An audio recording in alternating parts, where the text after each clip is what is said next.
మన శరీరంలో వెన్నుపూస వెన్నుపూస ఉంది కదా, వెన్నుపూస అది చాలా ప్రధానమైనది.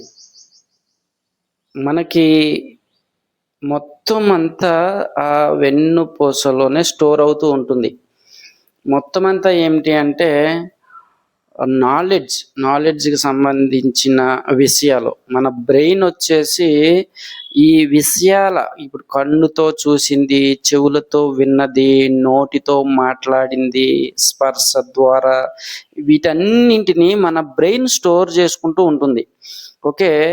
ఈ బ్రెయిన్ స్టోర్ చేసుకున్నటువంటి ఆ విషయాలనన్నింటినీ మన శరీరంలో గదులున్నాయి. శరీరంలో ఇప్పుడు అబండెన్స్ ఉంటుంది. ఈ సంపద అనేది మనము సంపాదించుకున్న తర్వాత కొన్ని రూముల్లో ఎలాగైతే భద్రపరుచుకుంటూ ఉంటామో, ఇప్పుడు సంపాదించేది మనం సంపాదించిన దాన్ని ఇప్పుడు మన జోబులోనే పెట్టుకోం కదా, దాన్ని తీసుకెళ్ళి ఎక్కువ ఉన్నప్పుడు రూముల్లో పెట్టి స్టోర్ చేస్తూ ఉంటాం.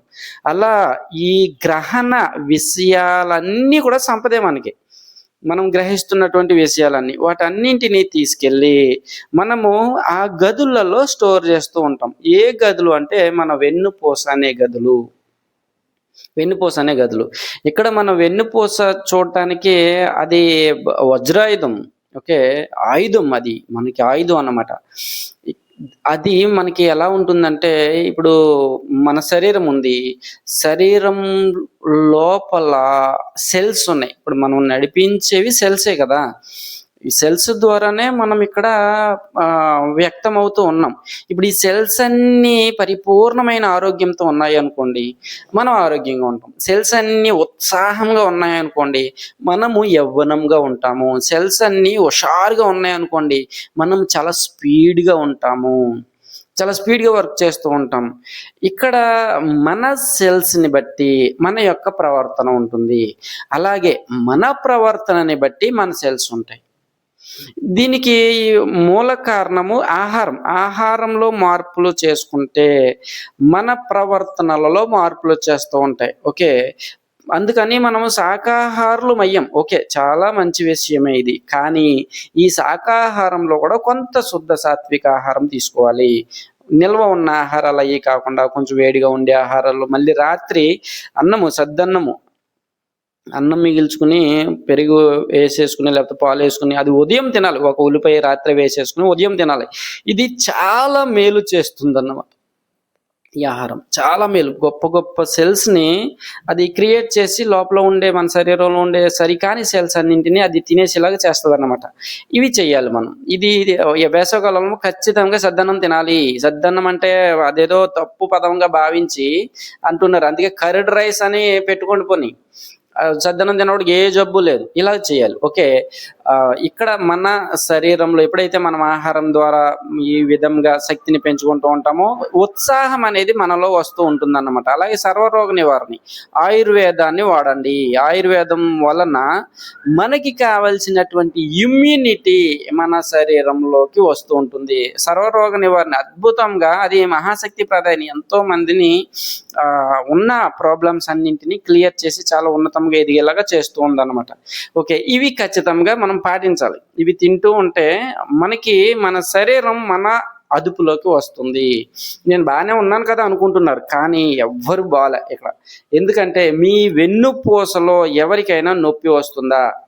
మీరు ఏదైనా పని చేసేటప్పుడు వెన్నులో నొప్పి వస్తుందా? గమనించండి. ఎక్కువ నడిచినప్పుడు వెన్నులో నొప్పి వస్తుందా? నిలబడినప్పుడు వెన్నులో నొప్పి వస్తుందా?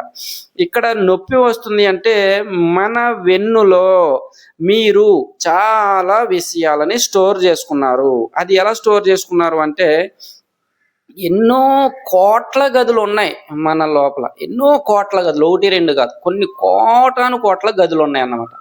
ఆ గదులలో పైకి మనకి కనిపించే గదులెన్ని? సెల్స్. మెయిన్ సెల్స్ అంటే ప్రతి చోట సెల్స్ ఉన్నాయి.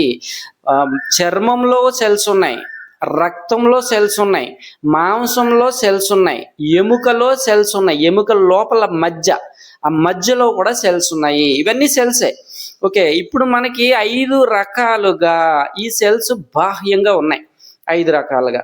ఓకే. మరి ఈ సెల్స్ ఉన్నాయంటే వాటి లోపల కూడా మినీ సెల్స్ ఉంటాయి కదా.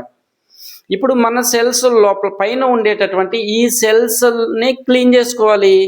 వాటి లోపల మినీ సెల్స్ ఉన్నాయి, ఆ మినీ సెల్స్ని కూడా క్లీన్ చేయాలి. ఆ మినీ సెల్స్ లోపల కూడా ఇంకా మినీ సెల్స్ ఉన్నాయి, వాటిని కూడా క్లీన్ చేయాలి. వాటి లోపల ఉన్న మినీ సెల్స్ వాటిని కూడా క్లీన్ చేయాలి. వాటి లోపల ఉంటుంది డిఎన్ఏ, ఆ డిఎన్ఏని కూడా క్లీన్ చేయాలి. ఇప్పుడు డిఎన్ఏ లోపల కూడా ఇంకా సూక్ష్మమైన సెల్స్ ఉన్నాయి, అవి రంగురంగుల ఫ్లవర్స్ రూపాలలో ఉంటాయి, వాటిని కూడా క్లీన్ చేయాలి. వాటి లోపల కూడా ఉంది ఈ నాలెడ్జ్. ఆ వాటి లోపలికి వెళ్తాయి ఇలాగా, ఒకదాని లోపల ఇంకోటి, ఇంకో దాని లోపల ఇంకొకటి, కొన్ని కోట్లు ఉన్నాయి, కోటాను కోట్ల డైమెన్షన్స్ ఉన్నాయి మన లోపలే. ఇవి లోతులలోకి వెళ్తే అక్కడ మూల కేంద్రం ఉంటుంది అనమాట, అక్కడ దాకా వెళ్ళాలి మనం. ఓకే, కానీ వెళ్ళగలమా? అస్సలు దీన్ని ఆలోచించడానికి కూడా మనకు ఆలోచన రావట్లే. ఇదంతా ఏంట్రా సెల్స్ అంటాడు, మినీ సెల్స్ అంటాడు, లోపల అంటాడు, అసలు ఇది అర్థం కాదు. కొంతమందికి పిచ్చెక్కినట్టు అనిపిస్తూ ఉంటుంది. కానీ ఈ లోపల స్టోర్ అయిపోయి ఉంటూ ఉన్నాయి మన యొక్క ఎమోషన్స్ అన్నీ. మనము ఈ జన్మలో కాదు, ఎన్నో జన్మల నుంచి నాలెడ్జ్ని తీసుకుంటూ, ఈ నాలెడ్జ్ అంతే. ఇప్పుడు మంచి చెడు అనేది ఎక్కడ మనం నిర్ధారిస్తూ ఉన్నామో, ఇది మంచి, మనకు నచ్చింది మంచి, నచ్చంది చెడు, అంతే. ఇది నిర్ధారణ మనం చేసుకుంటున్నాం. కానీ మన బ్రెయిన్కి, మన సెల్స్కి అవేమీ ఉండవు. అవన్నీ ఒక నిధులు లాంటివి అన్నమాట. వాటిని మన లోపల స్టోర్ చేసుకుంటూ ఉంటుంది ఆటోమేటిక్గా సిస్టమ్. మన బ్రెయిన్, మన వెన్నుపోసి ఇదంతానే ఆటోమేటిక్గా స్టోర్ చేసుకుంటుంది. అయితే వీటిలో మనకి అడ్డుపడేవి కొన్ని ఉన్నాయి. అడ్డుపడటం అంటే మనము ఎదగటానికి అవకాశం లేకుండా ఉన్న కొన్ని అడ్డుపడుతూ ఉన్నాయన్నమాట. ఇక్కడ మనం ప్రతీది స్టోర్ చేసేసుకోవటం వలన మనము ఇంకా ఎక్కువ స్టోర్ చేసుకోవటానికి అంతా నాకు తెలుసు అంటే ఎంతో ఉంది నేర్చుకోవాల్సింది. కానీ కొంత తెలుసుకుని నాకు అంతా తెలిసిపోయింది, ఇంకా నాకు మించినోడు ఎవడో లేడు అని ఫిక్స్ అయిపోతున్నారు అనమాట. ఫిక్స్ అయిపోయి అంతకి మించి తెలిసినటువంటి వాళ్ళను కూడా తక్కువగా చూస్తూ ఉన్నారు. నేర్పించిన గురువుని కూడా తక్కువ చేస్తూ ఉన్నారు. గురువు కంటే నేను మించిపోయాను అనేటటువంటి ఫీలింగ్స్లో ఉన్నారు. ఈ ఫీలింగ్ మనకే కాదు, మన పూర్ణాత్మలు, మన గత జన్మలలో మనము ఈ విధంగా అక్కడ అహంకారంతో ఉన్నాము. అక్కడ అహంకారంతో ఉండటం వలన మనకి నేర్పించిన గురువులే వీడు అహంకారంతో ఉన్నాడు, వీడు ఇదే అహంకారాన్ని కొనసాగిస్తే నేర్చుకోవాల్సింది పోయి ఆగిపోతాడు. ఇలా ఆగకుండా వీడు నేర్చుకోవాలి అంటే వీడికి కొన్ని అడ్డంకులు రావాలి అంటే వీడికి ఉన్న జ్ఞానము కొంచెము తగ్గించాలి అని చెప్పి మనకి ఆ గదులలో ఉన్న జ్ఞాన భండాగారాన్ని మనకి అందించకుండా గురువు పట్ల ప్రేమానుభావాలు, ప్రేమ భక్తి ఇవి కలగాలి అని చెప్పి ఇవి ఎప్పుడు కలుగుతాయి? కష్టాలు వచ్చినప్పుడే కలుగుతాయి. నీకు అన్నీ ఉన్నప్పుడు భగవంతుడు గుర్తుకురాడు, పక్కింటోడు గుర్తుకురాడు, ఎవ్వడు గుర్తుకురాడు. ఏదో కష్టం వచ్చినప్పుడు భగవంతుడా నేను భరించలేకపోతున్నాను తండ్రి నాకు చూడు అని చెప్పి అప్పుడు గుర్తుకొస్తాడు అన్నాడు. గురువులైనా, మనకి మేలు చేసే వాళ్ళైనా, ఎవరైనా సరే కళ్ళు నెత్తి మీదకి ఎక్కిపోయినప్పుడు మనకు అన్నీ ఉన్నాయని చెప్పేసి అస్సలు ఎవడో గుర్తురాడు.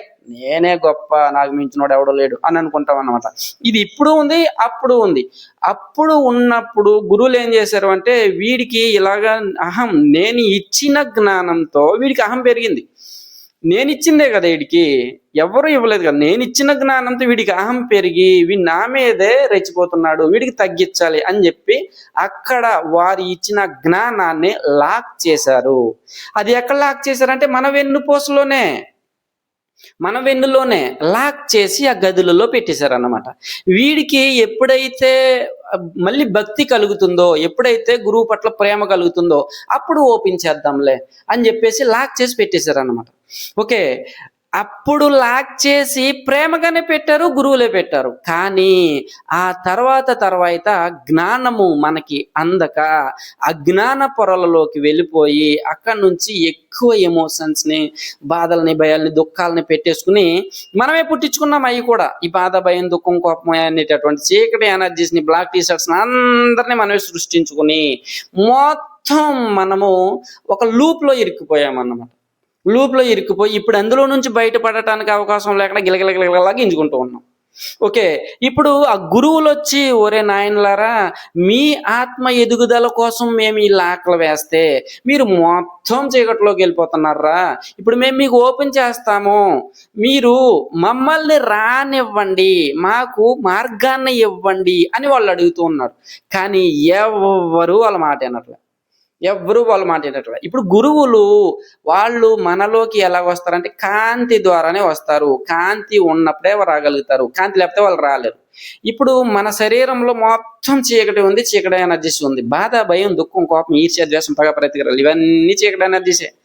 ఇష్టపడలేకపోవటం, అసహ్య గుణము, ఏదైనా ఒక మంచి చేస్తూ ఉంటుంటే వ్యతిరేకించటము, చిన్ని చిన్ని విషయాలకి ఇసుక్కోవటము, తిట్టుకోవటము, నేను ఎందుకు పనికిరానని మనం బాధపట్టుకోవటం, ఎప్పుడో చేసేసిన తప్పుని తలుచుకుని బాధపడటము, అపరాధ భావాలు, ఇవన్నీ చీకటి ఎనర్జీసే.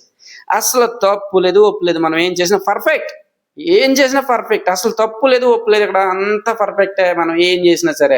కానీ మన లోపల ఏదో జరిగిపోయింది, తప్పు జరిగిపోయింది. ఎప్పుడో తప్పు జరిగిపోయింది, ఇప్పుడు మళ్ళీ మంచి చేసుకోవచ్చు మనం, ఇప్పుడు ఉంది అవకాశం. కానీ దాన్నే తలుచుకుని ఇప్పుడు చేసుకునే పనులు కూడా చేసుకోలేకుండా ఆగిపోతున్నాం. దానికి కారణం ఏంటంటే మనలో జ్ఞానం లేకపోవటము, అజ్ఞాన పొరలలో మునిగిపోవటము. ఇవి మళ్ళీ ఎక్కడ ఆ లాక్ చేసేసి పక్కన పెట్టేసి మళ్ళీ ఇంకో గదుల్లో ఈ చెత్త అంతా లాక్ చేసుకుని పెట్టుకున్నాం అన్నమాట. ఓకే. వీటన్నింటినీ రిలీజ్ చేసుకునే అవకాశం ఉంది. అది ఎంతో సాధన ఏమక్కర్లేదు, కొంచెం చాలా ఇష్టపడి మనం కొన్ని సాధనలు చేస్తే అవుతుంది. అది రిలీజ్ చేసుకోవటానికి నేను సిద్ధంగా ఉన్నానని మీరు సిద్ధపడాలన్నమాట. ఇక్కడ ఈ మాటలు మీకు అర్థమైతే చాలా మంచి విషయం. కానీ నేను ఈ లూప్లో నుంచి బయటపడతాను, ఈ బాధల్లో నుంచి బయటపడతాను, నేను హ్యాపీగా జీవించడానికి సిద్ధంగా ఉన్నాను, పరిపూర్ణమైన ఆరోగ్యంతో జీవించడానికి సిద్ధంగా ఉన్నాను, సమృద్ధివంతమైన జీవన విధానాన్ని కొనసాగించడానికి సిద్ధంగా ఉన్నాను. ఓకే. అపారమైన జ్ఞానవంతమైన జీవన విధానాన్ని కొనసాగించడానికి సిద్ధంగా ఉన్నాను, నేను ఎంతో ప్రేమతో జీవించడానికి సిద్ధంగా ఉన్నాను, ఉత్సాహంగా ఉల్లాసంగా జీవించడానికి సిద్ధంగా ఉన్నాను అని మీరు అనుకుంటే ఖచ్చితంగా అది సాధ్యమవుద్ది. దీనికోసం కొన్ని ఎక్సర్సైజులు చేయాలి, కొన్ని సాధనలు చేయాలి, కొన్ని ప్రాక్టీసులు చేయాలి. అప్పుడు మనలోకి కాంతి ప్రవేశించి కాంతి ద్వారా గురువులు వెళ్ళి ఆ డోర్లు, ఆ లాక్లు ఏవైతే ఉన్నాయో దాన్ని ఓపెన్ చేసి మనకి కావాల్సిన జ్ఞానాన్ని అందించడానికి సిద్ధంగా ఉన్నారు. ఇక్కడ మన లోపల ఉండేది వ్యతిరేకత కాదు, మనం వ్యతిరేకించేస్తూ ఉన్నాం. ప్రతి ఎనర్జీ కూడా మనము రిలీజ్ చేసుకున్నదే. కాబట్టి ఇక్కడ మనము ప్రేమతో ఉండాలి, మన పట్ల ప్రేమతో ఉండాలి, ఇతరుల పట్ల కూడా ప్రేమతో ఉండాలి. ఈ ప్రేమతో ఉన్నప్పుడు ఏదైనా సరే ప్రేమకి ఖచ్చితంగా కరుగుతుంది. ప్రేమ లేకుండా కోపం పెట్టాము, కోపానికి పెరుగుతుంది, కరగదు. అది పెరిగి ఇంకా అడ్డంకులు వస్తూ ఉంటాయి అనమాట. కాబట్టి మీరు మీలో ఉన్న ఈ సరికాని ఎనర్జీస్ని కరిగింప చేసుకోవటానికి గురువులకి నేను మార్గాన్ని ఇస్తాను, నేను ఇచ్చిన మీ ప్రాక్టికల్ చేస్తాను అని అనుకునేటటువంటి వాళ్ళందరూ నాకు మెసేజ్ పెట్టండి. మెసేజ్ పెడితే ఒక సమయం చెప్తా, ఆ సమయం ప్రకారంగా మనం ఆ ప్రాక్టీస్ చేస్తే గురువులు వచ్చి రిలీజ్ చేయగలుగుతారు. ఇది మన గ్రూప్లోని చేయొచ్చు. నైట్ 9 గంటల నుంచి 11 గంటల వరకు మెడిటేషన్ జరుగుతుంది, అందులో కూడా జాయిన్ అవ్వచ్చు. అందులో జాయిన్ అయ్యి నేను జాయిన్ అవుతాను, ఇది నేను చేసుకోవడానికి సిద్ధంగా ఉన్నానని చెప్పండి. చెప్తే అది మనం చేయొచ్చు. ఓకే. మీరు ఎవరెవరైతే నేను దీనికి సిద్ధంగా ఉన్నాను అని అంటారో వాళ్ళందరినీ ఒక గ్రూప్గా నేను తయారు చేస్తాను. ఓకే. ఇందులో నుంచి, ఈ లూప్లో నుంచి నేను బయటపడి నేను భగవంతునిలాగా జీవిస్తాను, ఆనందకరమైన సమృద్ధివంతమైన జీవన విధానాన్ని కొనసాగించడానికి నేను సిద్ధంగా ఉన్నాను, వీటన్నింటి నుంచి నేను బయటపడటానికి సిద్ధంగా ఉన్నాను. ఇది ఒకసారి చేస్తే సరిపోదు, క్రమేపీ కంటిన్యూ చెయ్యాలి. చేస్తూ ఉన్నప్పుడు ఈ ప్రాక్టికల్లో అది అవుతుంది అనమాట. ప్రాక్టికల్లో ఇప్పుడు నేను బయటికి చెప్పలేను. ఓకే. అది గ్రూప్లో మాత్రమే చెయ్యాలి. గురుముఖత చేస్తే అది చాలా ఈజీ అవుతుంది అన్నమాట. కాబట్టి అక్కడ అందరూ నేను దీనికి సిద్ధం అని అనుకున్న వాళ్ళు నాకు వాట్సాప్లో హాయ్ అని పెట్టండి, మేము మా జీవితాలలో వెలుగులు నింపుకోవడానికి నేను సిద్ధంగా ఉన్నానని చెప్పేసి నాకు వాట్సాప్ మెసేజ్ పెట్టినా, హాయ్ అని పెట్టినా పర్వాలేదు. రేపో మాపో చచ్చిపోయే వాళ్ళు, రోగాలతో ఉన్న వాళ్ళు, ఈ రోగాలు తగ్గించుకుంటానని కాదు, మీకు అసలు ఏ రోగము మిమ్మల్ని అడ్డుపడదు. ఇక్కడ మీరు ఉన్నతమైన జీవన విధానాన్ని కొనసాగించటానికి ఇందులోకి జాయిన్ అవ్వండి. ఓకే. ఇంకా రోగాలు వద్దు, అవి ఏమి కాదు, అవి జ్ఞానం ఇవ్వటానికి వచ్చాయి, రోగంతో సంబంధం లేదు. ఇక్కడ చిన్న పిల్లల నుంచి ఎవరైనా సరే, చిన్న పిల్లల నుంచి 100 సంవత్సరాలు దాటి ఉన్న వాళ్ళు ఎవరైనా సరే ఇందులో జాయిన్ అవ్వచ్చు. చాలా అద్భుతంగా ఈ ఈ ప్రాబ్లం నుంచి బయటపడి చాలా అద్భుతమైన జీవన విధానాన్ని కొనసాగించవచ్చు. ఇప్పుడు చచ్చిపోవాల్సిన అవసరం లేదు ఎవ్వరు కూడా. జీవించి ఉండగానే ఇంకొక జన్మలోకి షిఫ్ట్ అయ్యే అవకాశం ఉంది. చచ్చిపోయి ఇంకో జన్మ తీసుకోక్కర్లేదు. బ్రతికి ఉండగానే మన ఆత్మని షిఫ్ట్ చేసుకోవచ్చు అనమాట. శరీరం ఎలాగే ఉంటుంది, శరీరంలో ఉన్న మలినాలని మనం తెలుసుకుని క్లీన్ చేసుకోవటమే ఇక్కడ ఛాలెంజ్. అందుకోసం మనకి మాస్టర్లు కొన్ని వందల ప్రాక్టికల్స్ని ఇస్తూ ఉన్నారు. ఈ 100 ప్రాక్టికల్స్ కలిసి చేస్తే చాలా ఈజీగా మనము వీటిని దాటి వెళ్ళవచ్చు. అపారమైన జ్ఞానం ఉంది. ఈ జ్ఞానాన్ని మనం పెంపొందించుకోవాలంటే కలిసి రండి, ఒక గ్రూప్గా మనం తయారయ్యి కలిసి వెళ్దాం. ఓకే. అందుకోసము మీరందరూ వచ్చి నేను ఇందులో జాయిన్ అవుతాను, ఈ ప్రాక్టికల్లో నేను జాయిన్ అయితే క్లియర్ చేసుకుంటాను అంటే ఒక సమయం చెప్తా. ఆ సమయం ప్రకారంగా, ఆ డేట్ ప్రకారంగా మనము దాన్ని కొనసాగించుకుంటూ వెళ్ళవచ్చు. ఓకే. కాబట్టి ఎంతమంది, కనీసం ఒక 150 మంది నేను ఓకే అని అంటే వాళ్ళందరినీ ఒక గ్రూప్గా తయారు చేసి మనం అందరం కలిసి ఒకే రోజు ఈ ప్రాక్టికల్ చేయవచ్చు. ఓకే. అంతమంది వచ్చేంత వరకు నేను ఈ ప్రాక్టికల్స్ని డేట్ చెప్పలేను అనమాట. కాబట్టి నాకు అందరూ చెప్పండి, మీ అమ్మాయి ఎవరైతే సిద్ధంగా ఉన్నారో నేను ఇందులో నుంచి బయటపడతానని చెప్పేసి ఆ టైం అందరికీ నేను ఆ డేటు చెప్పగలుగుతాను. ఓకే. మనం అందరం కలిసి చేద్దాం, హ్యాపీగా ఆనందకరమైన జీవన విధానాన్ని కొనసాగిస్తాం. కాబట్టి ఎవరైతే సిద్ధంగా ఉన్నారో వాళ్ళు నా నెంబర్కి హాయ్ అని పెట్టి మీరు మెసేజ్ పెట్టండి. నా నెంబరు 9949596907. నా పేరు నాయకర్. Thank you.